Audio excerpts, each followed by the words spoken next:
খলিফাতুল মুসলিমিন আমিরুল মুমিনিন হযরতে ওমরে ফারুক রাদিয়াল্লাহু তাআলা আনহুর জামানায় ওমরের কাজ ছিল রাত্রবেলা গড় থেকে বের হয়ে জনগণের খবর নেওয়া, কে কোন অবস্থায় আসছে তা জানবার জন্য ওমর গড় থেকে বের হতেন। হযরত ওমর একদিন গভীর রজনীতে গড় থেকে বের হলেন, দীর্ঘ পথ চলতে লাগলেন।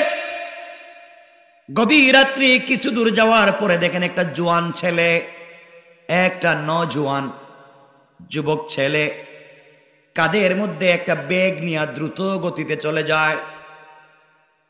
হযরত ওমর তাড়াতাড়ি করে তার সামনে গেলেন, তরবারি খুললেন, কুশমুক্ত করলেন আর বললেন, যুবক রে, তুমি আমাকে চিনতে পেরেছো কি? আমি ওমর বলছি।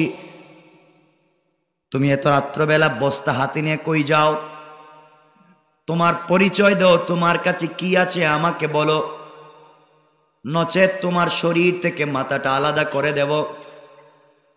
যুবক বলছে, এখন চিন্তায় পড়ে গেছে, কি বলবে। যুবকটা এই মাত্র বাজার থেকে 2 বোতল মদ কিনেছে। কি কিনছে? 2 বোতল মদ কিনেছে, অথবা 2 বোতল মদ বানিয়েছে, বাড়িতে নিয়ে যাবে, বন্ধু বান্ধবদের সঙ্গে মজা করে খাবে। ওমরের হাতে ধরা পড়ে গিয়েছে, বাঁচবার কোনো পদ্ধতি নাই।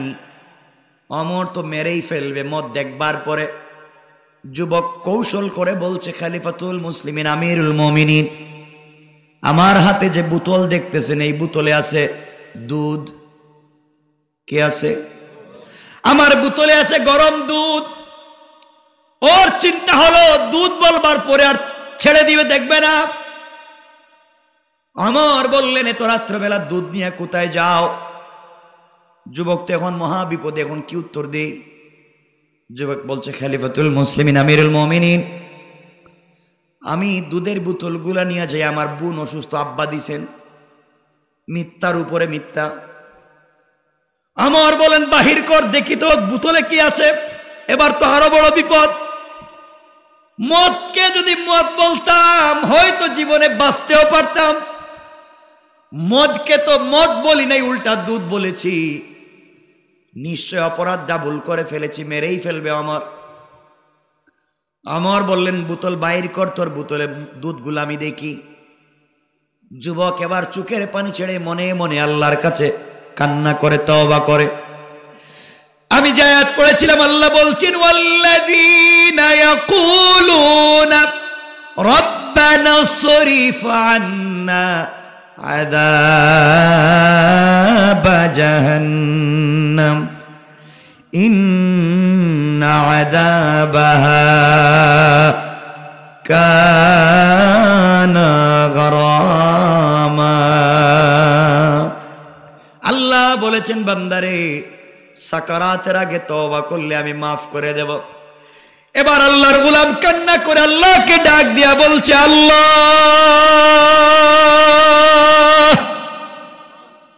অপরাধ করেছি, ওমরের হাতে ধরা পড়ে গিয়েছি, মদের বোতলকে আমি দুধ বলে চালিয়ে দিয়েছি। ভাবছিলাম ওমর হয়তো দেখবে না, আমাকে ছেড়ে দিবে। মহা বিপদে পড়েছি, ওমর তো আমাকে ছাড়বে না, আমাকে ছাড়বে না। আয় আল্লাহ, আমাকে ছেড়ে দিবে না, মরে যাব আর বাঁচবো না। বুঝতে পেরেছি ওমর এখন আমাকে হত্যা করে ফেলবে। কেন আমি মদকে দুধ বলতে গেলাম? আয় আল্লাহ, মনে মনে তোমার সঙ্গে ওয়াদা, পাক্কা ওয়াদা, আজকে যদি ওমরের হাত থেকে আপনি আমাকে বাঁচাইয়া দেন, ওমরের হাত থেকে যদি তুমি আমাকে বাঁচাইয়া দাও, কথা দিলাম আর জীবনে কোনোদিন মদের বোতলে হাত লাগাবো না। মদ পান করা তো দূরের কথা, মদের ধারে কাছেও যাব না।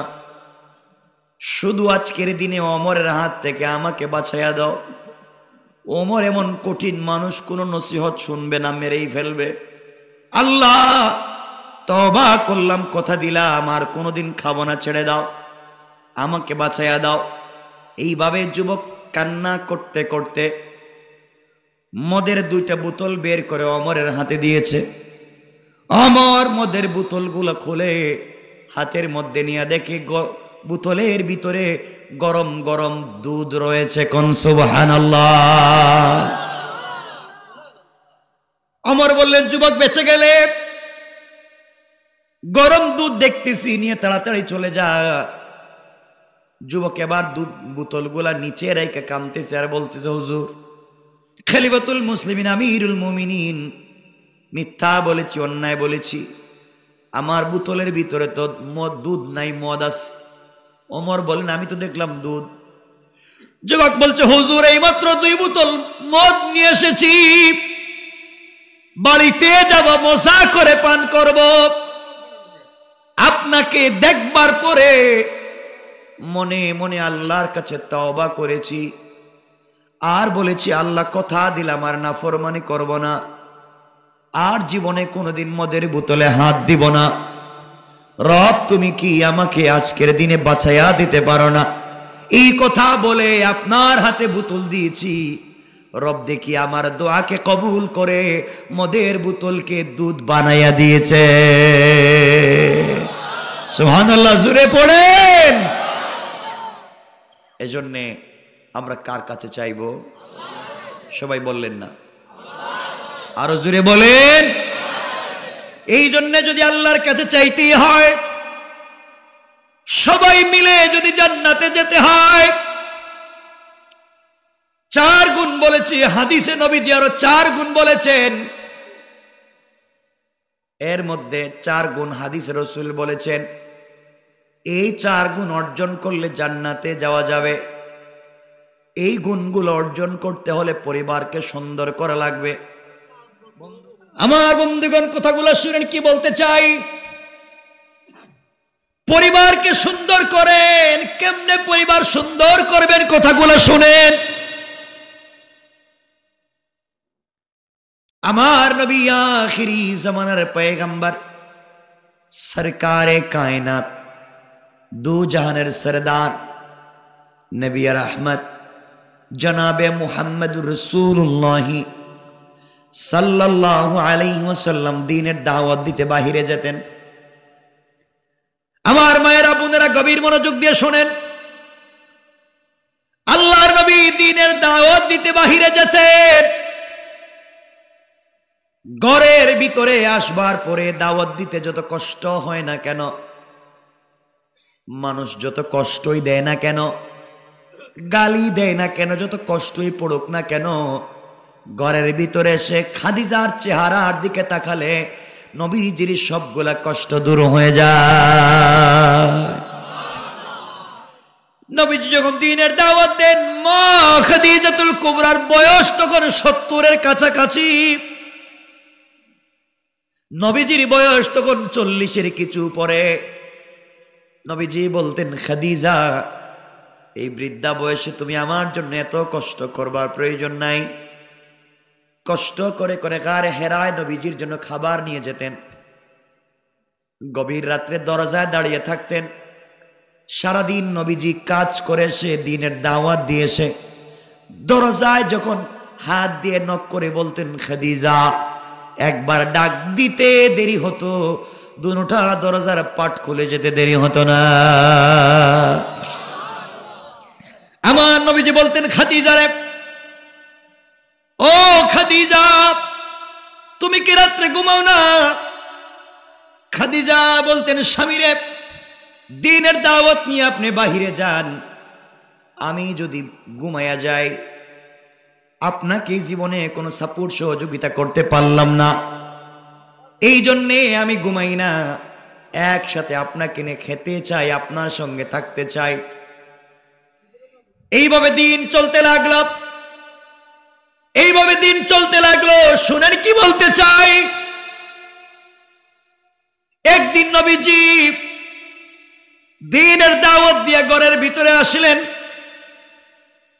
এসে দেখেন মা খাদিজাতুল কুবরা কাঁদতেছেন, শুয়ে আছেন। উঠতে পারতেছেন না, কাঁদতেছেন। নবীজি মাথায় হাত দিয়া দেখেন জ্বর অনেক বেশি। নবীজি ডাক দিয়ে বলেন, খাদিজা তোমার কি হয়েছে? ভাঙ্গা গলায় বলছেন, স্বামী অসুস্থতা বেড়ে গিয়েছে। আমার মন বলছে নিশ্চয় আমি আর বাঁচব না, আমি মরে যেতে পারি, দুনিয়ার জমিন থেকে বিদায় নিয়ে চলে যেতে পারি। স্বামী কতদিন আপনার ঘর সংসার করেছি, না জানি কত বেয়াদবি করে ফেলেছি, কোন জায়গায় জানি আপনার হক আদায় করতে পারি নাই। কিয়ামতের দিনে আল্লাহর আদালতে আমি তো আসামি হয়ে যাব। ও স্বামী, আমি হয়তো ইন্তেকাল করব, বাঁচব না, আমার বাচ্চাগুলাকে আপনি দেখে রাখবেন। কিন্তু সব থেকে বেশি কষ্ট হয় আমি খাদিজা যদি মরে যাই। কে আছে যে আপনাকে দেখবে, ঘরে আসলে সাপোর্ট দিবে? কেউ নাই। আপনার মনের ব্যথাগুলা কার? এই জন্যে আমার বড় কষ্ট হয়। দিনের দাওয়াত মানুষ কত কথা বলে, ঘরে আসলে খুশি হয়ে যান। আমিও চেষ্টা করি আপনাকে খুশি রাখবার, না জানি মরে যাব কে আপনাকে দেখে রাখবে। এইভাবে যখন খাদিজাতুল কুবরা কাঁদতেছেন, নবীজিকে ডাক দিয়া বলছেন, ইয়া রাসূলুল্লাহ একটু আমার কাছে আসেন। নবীজি খাদিজার কাছে পৌঁছে গেলেন, হাত জড়াইয়া ধরলেন।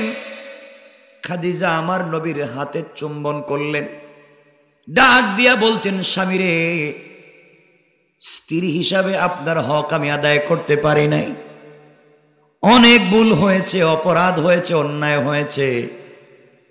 ইন্তেকালের আগে আপনাকে বলছি আপনি আমাকে ক্ষমা করে দিবেন। আমার নবীজি কপালে চুম্বন করে ডাক দিয়া বলছেন, খাদিজা তোমাকে স্ত্রী হিসাবে পাওয়ার পরে আমি নবীজি সব ভুলে গিয়েছি। বাবা নাই, আমার মাও নাই, আমার ভাই নাই, আমার বোন নাই, দুনিয়ার জমিনে আমার কেউ নাই, সব কষ্ট ভুলে গিয়েছি। যখন ঘরে আসতাম তোমাকে দেখতাম, আদর ভালোবাসা আর যত্নে যখন তুমি আমাকে বেষ্টনার আবদ্ধ করে ফেলতে, আমি সব কষ্ট ভুলে গিয়েছি।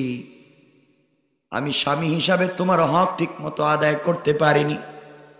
তুমি ছিলা মক্কার সব থেকে বড় শিল্পপতি নারী, তুমি ছিলে এই মদিনার সব থেকে বড় ধনাঢ্য নারী।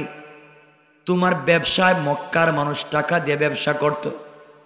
আমি তোমাকে বিয়ে করার পরে, আমার ঘরে আসার পরে সবগুলা সম্পত্তি ইসলামের জন্য ব্যয় করেছ। 2 বেলা খাবার দিতে পারি নাই, মাসের পর মাস ঘরের চুলে আগুন জ্বালাতে পারিনি, জীবনে একটা সুন্দর জামা তোমাকে দিতে পারলাম না, ভালো একটা ঘরে তোমাকে রাখতে পারলাম না রে স্ত্রী। আমি স্বামী হিসাবে তোমার হক আদায় করতে পারি নাই। কিয়ামতের দিনে আল্লাহর আদালতে তুমি আমাকে আসামি বানাইও না। খাদিজা বলছেন, স্বামী এমন কথা বলবেন না, আমি ইন্তেকালের আগে আপনাকে কয়েকটা ওসিয়ত করতে চাই, আপনি কি আমার কথাগুলো মানবেন? নবীজি বলছেন, খাদিজা আমার কলিজাও যদি বলে দিতে পারি, তোমাকে এতটুকুন ভালো আমি বাসি, কারণ আমি শুধু ভালোবাসি এটা বলবো না রে খাদিজা, আল্লাহ পাক তোমাকে ভালোবেসে বারবার সালাম দিয়েছে। এবার খাদিজাতুল কুবরা ডাক দিয়ে বলছেন, স্বামী রে আমি তোমার কাছে ইন্তেকালের আগে গাড়ি চাই না, বাড়ি চাই না, সম্পত্তি চাই না, দামি কোনো জিনিস চাই না, কয়েকটা কথা মাত্র বলতে চাই স্বামী। নবীজি বললেন, খাদিজা এবার বলো কি বলবা? খাদিজা বলতে লাগলেন, ইয়া রাসূলুল্লাহ, ইয়া হাবিবাল্লাহ, ও পয়গম্বর আরবি, কলিজার টুকরা স্বামী হাবিবুল্লাহ, এক নাম্বার ওসিয়ত, আমি যদি ইন্তেকাল করি দুনিয়ার কোন মানুষকে দিয়ে আপনি আমার গোসল করায়েন না, আপনি নিজের হাতে আমাকে গোসল করায়েন। আমার জীবনে কতদিন আপনাকে নিজের হাতে গোসল করিয়েছি, আপনার ঘরে আসার পরে কোনদিন আপনাকে নিজের হাতে গোসল করতে দেইনি। আমি আমার হাত দিয়ে আপনাকে গোসল করিয়েছি। স্বামীরে, ইন্তেকালের আগে আমি আপনার কাছে ওসিয়ত করে যাই, আমি খাদিজা মরে গেলে আপনি আমাকে গোসল করাইয়া দিয়েন। নবীজি বললেন, বলো তো আমি গোসল করালে কি হবে? এবার খাদিজা ডাক দিয়ে বলছেন, স্বামী,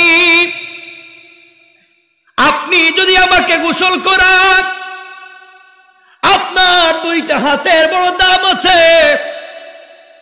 আপনার দুইটা হাত যদি আমার বডিতে লেগে যায়, আমার বিশ্বাস এই বডিকে আল্লাহ জাহান্নামের আগুন দিয়া জ্বালাবে না।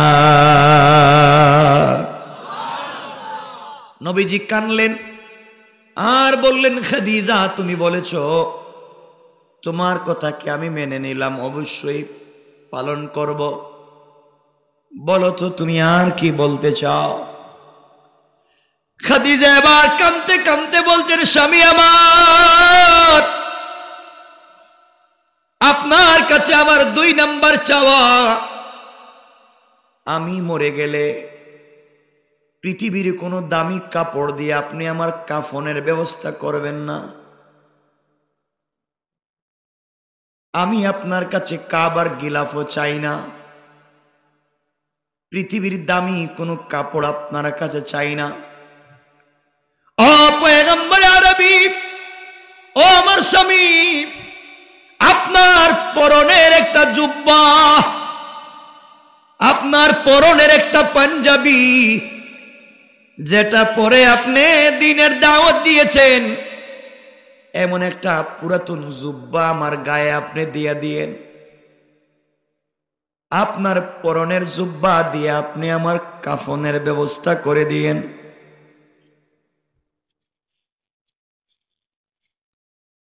নবীজি এবার বললেন, খাদিজা বলো তো আমার কাপড় দিলে কি হবে?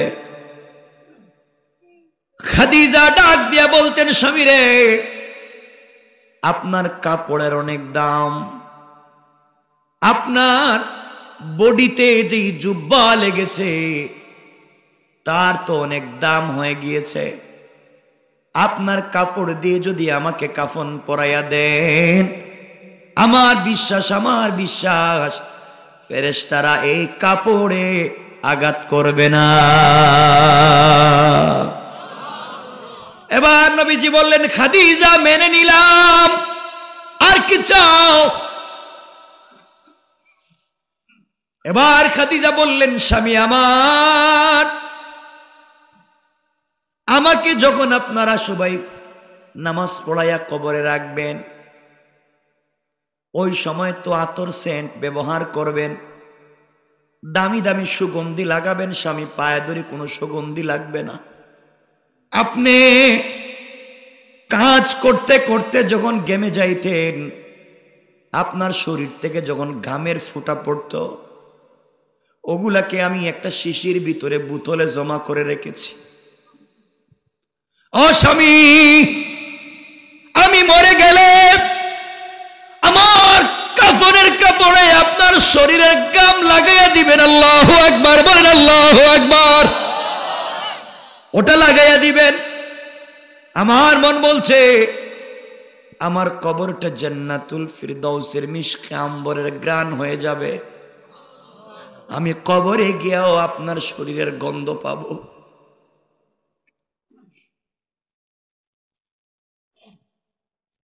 ও স্বামী, দুনিয়ার জমিনে আপনার কাছে আমি আর কিছুই চাই না।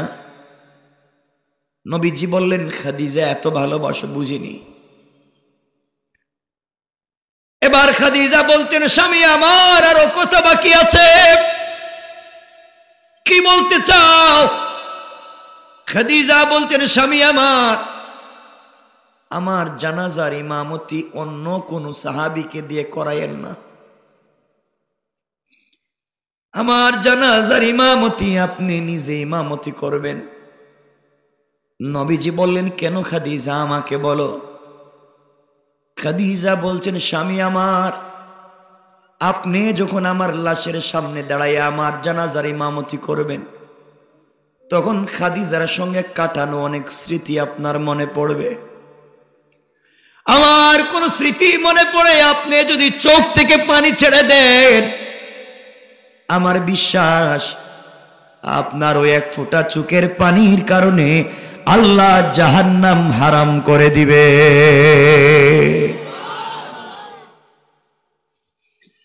নবীজি বললেন, তাও মানলাম, আর কি বলো। এবার খাদিজা বলছেন, স্বামী আমার, কত রাত্র আপনাকে ছাড়া আমি ঘুমাই নাই। রাত্র হয়ে গেলে আপনাকে জড়াইয়া আমি ঘুমাইতাম। ও স্বামী, আমি মরে গেলে কবরে আপনার কুলে করে আমাকে নামাইয়েন। আপনি আপনার হাত দিয়ে আমাকে কবরে রাইখা দিয়েন। বুঝা গেল স্বামী তার স্ত্রীর উপরে খুশি। আর কোন স্বামী যদি তার স্ত্রীর উপরে খুশি হয়ে যায়, রব বলেছেন তার জন্য 8টা জান্নাতের দরওয়াজা খুলে যায়। নবীজি বলেন, খাদিজা তাও মেনে নিলাম। এবার খাদিজা বলছেন, স্বামী আমার শেষ ওসিয়ত, এরপরে আপনাকে আর কিছুই বলবো না। আপনি চাইলে আমার কথাটা রাখতে পারেন। নবীজি বললেন, খাদিজা কি বলতে চাও? খাদিজা ডাক দিয়া বলছেন, স্বামী আমার, জীবনে কোনো বিপদে পড়ে গেলে আপনার কাছে গিয়েছি। আপনিই না বলেছেন কবরে কারো পরিচয় চলে না। আপনিই না বলেছেন কবর বড় কঠিন একটা ভয়ঙ্কর জায়গা। ও স্বামী, আপনার কাছে আমি জানতে চাই, আপনি বলেছেন কবরের প্রশ্ন বড় ভয়ঙ্কর হবে, কেউ জবাব পর্যন্ত দিতে পারবে না।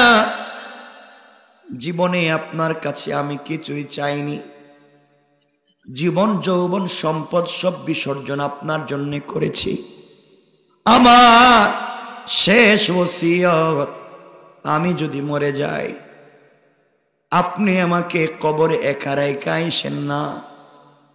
ফেরেশতাদের কবরের প্রশ্নের জবাব আমি দিতে পারবো না। পয়গম্বরে আরবি, আপনি একটা বার বলেন না, আমার পক্ষ থেকে আপনি প্রশ্নের জবাবগুলা দেবেন ফেরেশতাদের। এবার নবীজি খাদিজাকে জড়ায় কান্না করে ডাক দিয়ে বলছেন, খাদিজা, কথা দিলাম আমার জন্য তুমি জীবনে যা করেছো, ইসলামের জন্য জিন্দেগিতে তুমি যা করেছো, খাদিজা, তোমাকে ভুলে যাওয়ার কোনো সুযোগ নাই। কথা দিলাম তোমাকে কবরে একা রেখে আমি আসব না। অবশ্যই কবরের পাড়ে বসে তোমার প্রশ্নের জবাব দিব। চিন্তা করেন কেমন স্বামী, কেমন স্ত্রী, কেমন ভালোবাসা। লম্বা কথা শেষ করে দিতে চাই। এক পর্যায়ে মা খাদিজাতুল কুবরা ইন্তেকাল করেছেন। নবীজি নিজের হাতে গোসল করালেন। নবীজি নিজের হাতে কাফন পরালেন। নিজের গাম থেকে মিশকে আম্বর লাগাইয়া দিলেন। হযরতে খাদিজাতুল কুবরা নিজে, হযরত রাসূল পাক নিজে জানাজার ইমামতি করলেন। নিজের হাতে কবরে রেখে দিলেন। মাটি দিয়া যখন সবাই চলে যাচ্ছে, নবীজি খাদিজার কবরের পাশে বৈশা বৈশা কাঁদতেছে। সাহাবায়ে কেরাম কাঁদছেন। ইয়া রাসূলুল্লাহ, আপনি ভেঙ্গে পড়ে যাবেন না, চলেন না আমাদের সঙ্গে, আপনি এখানে বসে কষ্ট করবেন কেন? নবীজি বললেন, যাও রে তোমরা যাও, আমি আমার খাদিজার সঙ্গে কথা দিয়েছি, তার প্রশ্নের জবাব দেব। কেমন স্বামী স্ত্রীকে কবরে শোয়া যায় না, কবরে শুয়ে আল্লাহর দিকে হাত উঠিয়ে ডাক দিয়ে বলছেন, আল্লাহ, এক এক করে সবাইকে নিয়েছো, আমি একা হয়ে গিয়েছি। নবীজি কান্দেন কিন্তু যায় না। দীর্ঘক্ষণ পরে জিবরিল আমিন এসে সালাম দিয়েছেন। জিবরাইল সালাম দিয়ে বলছেন, ইয়া রাসূলুল্লাহ, ইয়া হাবিবাল্লাহ, আপনি এখানে কি করেন? নবীজি বলছেন, ও জিবরাইল, আমি কবর থেকে যাব না, খাদিজার প্রশ্নের জবাব না দেওয়া পর্যন্ত যেতে চাই না। জিবরাইল বলছেন, ইয়া রাসূলুল্লাহ, আপনি কবরের পাশে অথবা কবরে বসে থাকবেন, কোন ফেরেশতারা খাদিজাকে প্রশ্ন করতে পারবে না, কোন ফেরেশতা খাদিজাকে প্রশ্ন করতে আসতে পারে না। আওয়াজ হয়েছে, জিবরাইল, আমার বন্ধুকে জানাইয়া দাও, খাদিজার কবরের পাশে বসে কষ্ট করবার দরকার নাই, খাদিজার প্রশ্নের জবাবের জন্য কষ্টের দরকার নাই। আমি আল্লাহ আরশে আজিম থেকে খাদিজার প্রশ্নের জবাবের জিম্মাদার হয়ে গেলাম। আল্লাহু আকবার বলেন। কেমন পরিবার, কেমন স্বামী স্ত্রী, কেমন ভালোবাসা ছিল তাদের মধ্যে। দিন শেষে আমি ওটাই বুঝাতে চাই, জান্নাত এত সহজ না, এত সহজ না। জান্নাতে যেতে হলে সর্বপ্রথম যেই কাজ করা লাগবে, ওই কাজ হলো নিজের ঘরকে পরিপাটি করা লাগবে। দুনিয়ার মানুষ আপনাকে বাহবা দিলে কাজ হবে না। যদি স্ত্রী আপনাকে খারাপ ভাবে, স্ত্রী সারাদিন তাহাজ্জুদ পড়লে কাজ হবে না। যদি মূল কারণে স্বামী আপনার থেকে কষ্ট পায়, এই জন্যে সর্বপ্রথম যেই কাজ করতে হবে, ঘরের ভিতরে স্বামী স্ত্রীর সম্পর্ককে নবীজি এবং খাদিজার মতো করা লাগবে। কণ্ঠে কিনা কথা কি বুঝতে পেরেছেন আমার? লম্বা হয়ে যেতেছে, আর 1 মিনিটও কথা কম না। 12টার উপর হয়ে গেছে, আমি দেখি নাই না, লম্বা করতে চাই না। আলোচনা অনেক লম্বা, 4টা গুণের নাম বলছি, একটা তো আরো 4টা তো বাকি রয়ে গেছে। এটা বলেই না দারুস সালামে যাওয়া লাগবে, 1 মিনিটও না। আমার জন্য দোয়া চাই, আপনাদের জন্য দিল থেকে দোয়া থাকলো।